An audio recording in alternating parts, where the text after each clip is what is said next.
ستاره جهان با سوی ترکمنستان.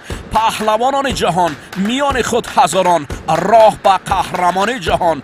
گوشتین کورش اورانام روزهای 23 تا 28 نوامبر در شهر اشخاباد ترکمنستان 14مین چمپیونات جهان کورش برگزار می‌گردد. بار اول در تاریخ تاجیکستان با چمپیونات جهان 7 نفر کورشچیان تاجیک سفربر می‌شوند. این رولک تبلیغاتی بود که ما پیش از سفر به این چاره‌بینی سطح جهانی پخش می‌کردیم و مردم را برای دستگیری پهلوانان میهن دعوت می‌نمودیم. بار اول بود که هیئت پررأی مردان کشور برای اشتراک به چمپیونات جهانی کورش سفربر می‌شدند. سبب اساسیش انتخاب تازه راهبریت فدراسیون کورش تاجیکستان بود. جلسه که ماه پیشتر برپا گشت با دستگیری بیشتر اعضایان راهبر نوی فدراسیون کورش تاجیکستان سابق ورزشکار ظهورشاه نورمحمدزاده انتخاب شد. برای ظهورشاه معلوم بود که بعد انتخابات آنها را چمپیونات جهان این رشته ورزش انتظار است و او بدودلگی دسته مردان کورش را با پررگی پیشنهاد نموده مهلت مشق‌های دسته جمعی هرچند که مهلت کم ولی تشکیل کردند. این لحظه ها از تمرین 7 پهلوان اشتراکچی است که پیش از سفربری نواربرداری شدند. با نزدیک شدن مهلت ما راه پیش گرفتیم به چمپیونات جهانی کورش. ما را لازم بود که خط سفر را از همین گوشه شهر دوشنبه محله زرافشان آغاز کنیم. در راه قهرمانی به سمت ترکمنستان اشخاباد بار اول هیئت منتخب پررأی کورش با راهبری نوی راهبریت فدراسیون کورش جمهوری تاجیکستان با قهرمانی جهان می رود. طریق سرحد تاجیکستان و ازبکستان ما راه به سوی اشخاباد نمودیم. طریق ماشین های سبکرو راه و بعدم به قطاره راهمان را پیشه کردیم به ترکمنستان. ما در راه چمپیونات جهان از شهر ترکمنآباد جمهوری ترکمنستان به شهر اشخاباد جمهوری ترکمنستان از یک شهر به شهر دیگر روان هستیم. منتخب تاجیکستان را چون در اونجا دیدیم همه در پویست از اینجا یعنی قطاره ما راه پیش گرفتیم در نصف شب به شهر اشخاباد. ما را همراه باشید. حالا ببینید حرکت کرد پویست.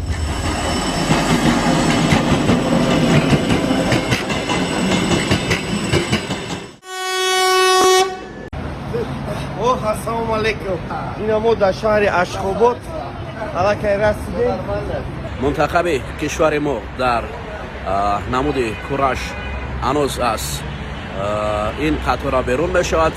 بالاخره ما رسیدیم به شهر اشخاباد ترکمنستان، جایی که استقبال از چمپیونات جهان کورش در سال 2023 انتخاب گشته بود.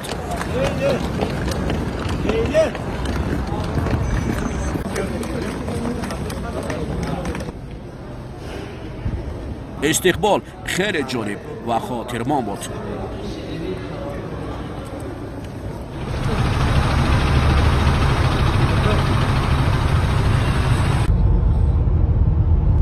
امروز به شهر اشخاباد و دولت ترکمنستان آمدیم. ما را در حال به شهرک المپی بردند. آنجا در مهمانخانه جای نمودند. چه جای مسابقات و چه شهر اشخاباد خیلی زیبا بود.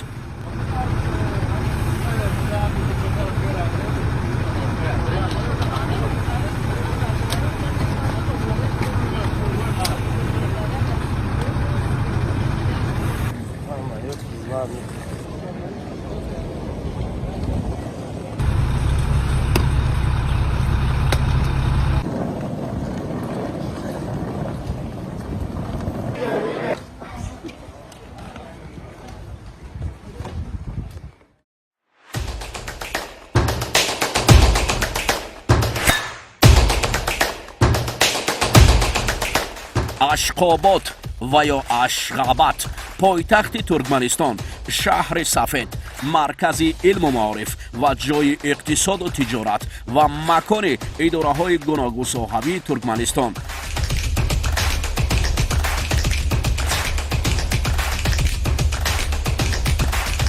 2013 سال شهر اشخاباد مرتبه پنجم همچون شهر مرمرین سفید با داشتن 543 این شد با کتاب رکوردهای گینس شامل گردید. هرچند در داشتن پرچم بلندپایه نیز سالهای قبلی مشهور بود تا زمانی که پرچم بلندپایه در قلب تاجیکستان شهر دلربای دوشنبه بنیاد گردید.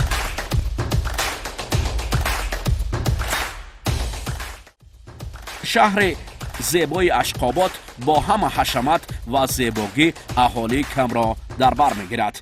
ورزش نیز در اشخاباد عموما در ترکمنستان رشد کرده است. مخصوصا ورزش کسبی 5 ورزشگاه بزرگ، تالارهای ورزشی، قصرهای ورزش، حوضهای آبازی و دیگر انشاءاتهای سالمی در اشخاباد زیاد ساخته شدند. همه شرایط برای مشق ورزی و گذراندن چاره‌بینی‌های ورزشی با مهمانخانه‌های زمانوی در اشخاباد پیشبری شده است. برای درست پیش رسیدن به شهر اشخاباد بهر شرکت در قهرمانی جهانی کورش کنگرس بین المللی با حضور نمایندگان فدراسیون جهانی و راهبریت اساسیاسیون جهانی کورش دایر گشت. در کار کنگرس بین المللی همچنین پرزیدنت تازه انتخاب فدراسیون کورش تاجیکستان هم شرکت ورزیدند. رشد و رونق و مسابقه های آینده کورش جهان در کار کنگرس بررسی شدند. برای ما میسر گردید که با پرزیدنت اساسیاسیون جهانی کورش مصاحبه انجام دهیم. اولین سوال ما دایره رشد کورش در جهان بود. First of all, thank you very much. I'm really happy to have the Tajikistan سپاس با شما که از تاجیکستان آمده با ما مصاحبه میکنید.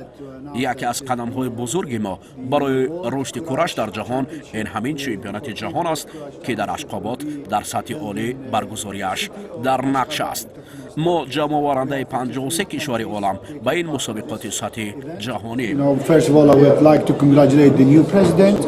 من سراول راهبریت نو انتخاب کورش تاجیکستان را مبارکباد بگویم و باوری کامل دارم که برای رونق و رشد کورش باز هم در سطح بلند در تاجیکستان آنها خدمت میکنند.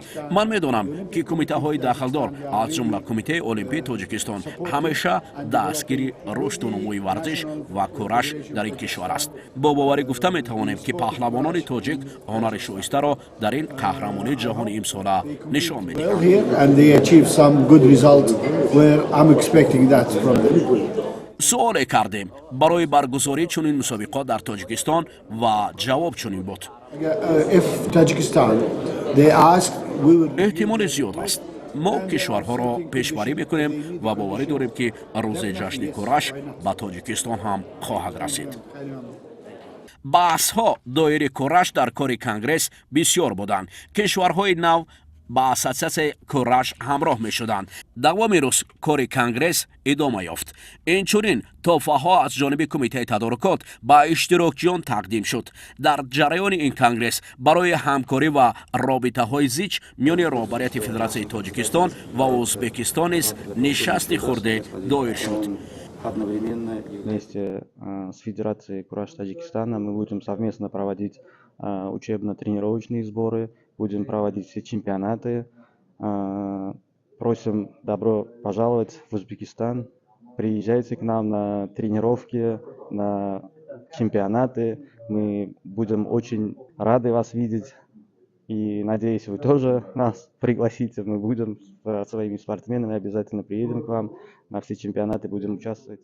بعد از چند لحظه در این تالار باشکوه بش میگویند مراسم افتتاح قهرمانی جهانی کورش با شرکت فدراسیون جهانی کورش و راهبریت فدراسیون نوتأسیس جمهوری تاجیکستان ظهور شد. چگونه است آمادگی؟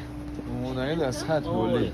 منتظر فستیوال کالونو خوش هستیم. میرویم در یک جایگی. این ورزشگاه بزرگ و به قول دیگر مجمع بزرگ بش میگویند جمهوری ترکمنستان است. دوستان عزیز، شهر اشخاباد بعد از چند لحظه در همین مجمع بزرگ ورزشی با شرکت دولت‌های اشتراک داشته مراسم گشوده‌شوی قهرمانی جهانی کورش برگزار می‌گردد. در مراسم گشوده‌شوی چمپیونات جهان پرچم تاجیکستان چون دیگر پرچم‌های کشورهای اشتراک داشته به میدان وارد شد. این لحظه خیلی خاطرمان بود.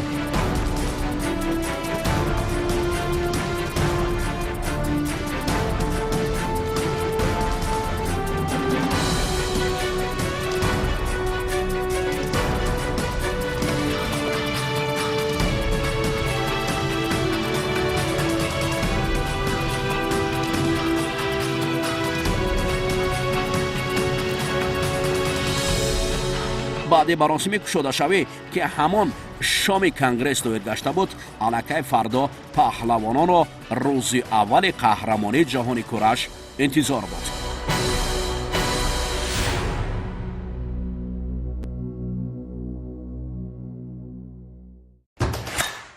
дар рӯзи аввал се паҳлавони мо дар вазни то 90 кило паҳлавони маҳбуб ва дӯстдоштаи мардуми тоҷик ҳақназар Назаров ба майдон мебарояд. ҳамчунин дар вазни то 100 кило паҳлавони дигари мо ки ӯро паҳлавони мардумӣ мегӯянд Фирдавс Насимов ба майдони гӯштингирӣ шомил хоҳад шуд ва дар вазни ҷамъи 100 кило мухлисон ҳунарнамоии Хуршед Маҷидовро дар майдони гӯштини кураш дар шаҳри Ашқободи Туркманистон хоҳад дид. аллакай дастаҳо аз ду тараф ворид ба толор мешаванд. ин лаҳзаҳоест ки субҳи 27 аст ва мо меравем барои пайгирӣ аз ҳунари паҳлавонони хеш. моро ҳамроҳ бошед. рафтем.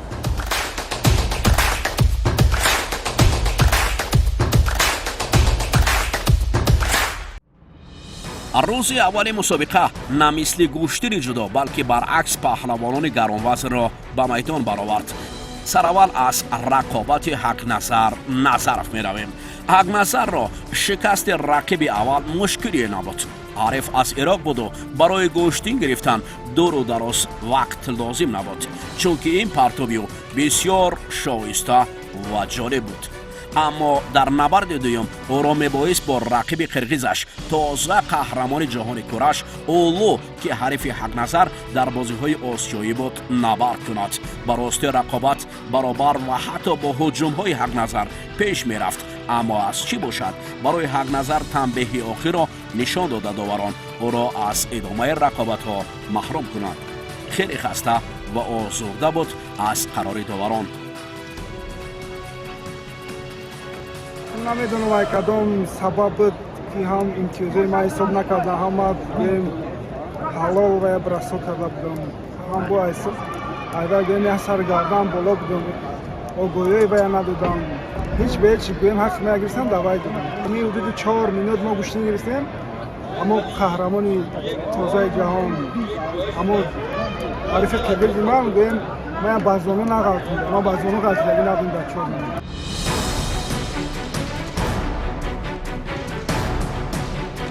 фирдавс рақиби юнониашро мағлуб карда барои рақобатҳои ниманиҳоӣ баромад.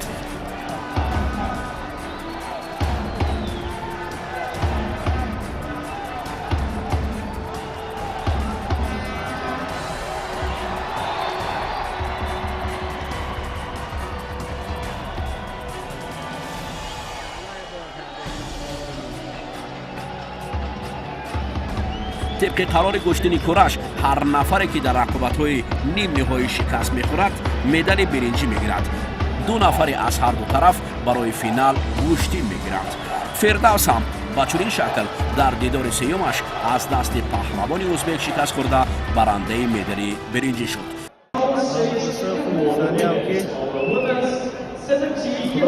در چمپیونات جهان دیگر باز هم ایدک результати خوب نشان میده.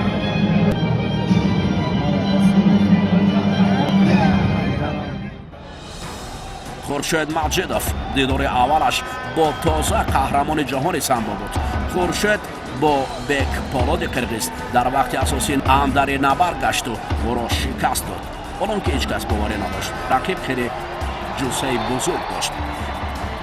انمانوئل دومانیکی برای دور دوم با خورشید گشتین گرفت که این پرتاب خورشید سر کتف خیلی دیدنی بود. تو ربی ایرانی در دوره های نیم نهایی با خورشید بالای گریم آمدند. خورشید را گریمان قلف اندازی پهلوان ایرانی ناراحت کرد. این ایرانی پهلوانی خود کاری نکرد و برای خورشید هم امکان پرتاب نداد. قلف اندازی ایرانی را دست بالا و خورشید را با نشان برنجی قناعت کرد. همان شام برای ما دو نشان برنجی در روز اول نصیب شد.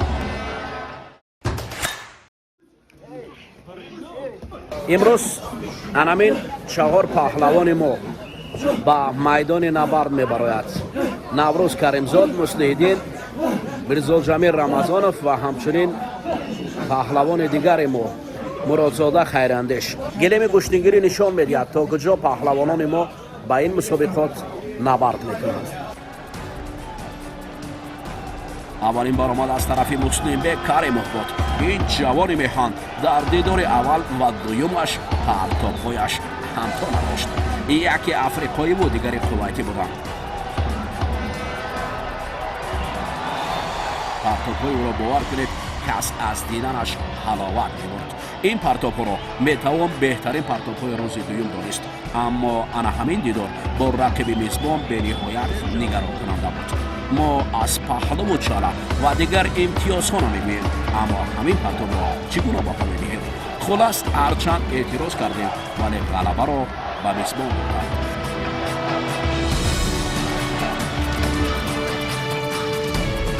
افزایش میافت مدال های برنجی به نقره و طلا. این یگانه شانس ما از همین مسلم بگ بود. مردم تاجیک باور کنید پرتافتی بهترین رو مسلم بگ نشان داد. آفرین چمپیون. میرزا جمیل رمضانوف این پهلوان را با نام عزیز هم میشناسند. عزیز در دیدار یکم و دویمش خیلی عالی درخشید. کار این پهلوان شناخته از پرتاب درخشترینش مقابل رقیب تایلندیش بود. همچنین در دیدار دویمش هم در رو برای حریف یونانی عالی بود و همان شاهکاری را نمایش همگان میکرد. اما یگانه مونیه حتی برای مدال برنجی فارغبالی یک لحظه اینه عزیز در دیدار با پهلوان قزاق بود. پشت پای این هم نقطه برای عزیز بود. در گوشه تیم ایران می نشست و دسته ما را مخلصی میکردند. حتی از گوشتین و گوشتینگیری و دستگیری برای تیم ما اندیشرانی کردند. تاجیکستان میرویم، مسابقات خوبی در آنجا برگزار میشود. ما کشتیگیری را دوست داریم. خیراندیش مرادزاده در وزن 66 کیلو نیز با 2 شکست حریف برای رقابت‌های نیمه‌نهایی برآمد. خیراندیش مرادزاده هم پرتاب شایسته را نشان داد که حتی برایش اهل تالار کف کوبیدند و او نیز در دیدار نیمه‌نهایی شکست خورده مدال برنجی گرفت. یگانه پهلوانی که در دوره‌های اول آزاد بود و در دیدار نخستش شکست خورد این نوروز بود. ورزش را برد و باخت میگویند. دویمو که نوروز مدال دار بود این نوبت کریمزاد نوروز شکست خورده لااقل جای سیوم نصیبش نگردید. با همه برد و باخت ما همگی 4 مدال قهرمانی جهانی گشتین کورش را از خود کردیم. خلاص این قدم های نخست در جاده تیم پررای کورش بود. برگشت نوابسته با این 4 نشان برنجی خیلی خاطرمان در فرودگاه بین المللی شهر دوشنبه استقبال گرفته شد. حتی برای ما یک نوار روا کردند که مسلم بگ را در زادگاهش مثل قهرمان پیشواز گرفتند. او این استقبال را شایسته بود. اکنون فدراسیون کورش تاجیکستان در آغاز سال 2024 نیت‌های نیک دارد. کار جدیدش را از اولین چمپیونات تاجیکستان آغاز می‌نمایند. ما در این جاده برایشان بردباری تمنا داریم. راه ظفر ما با 4 نشان برنجی از قهرمانی جهانی کورش در سال 2023 جانباز شد.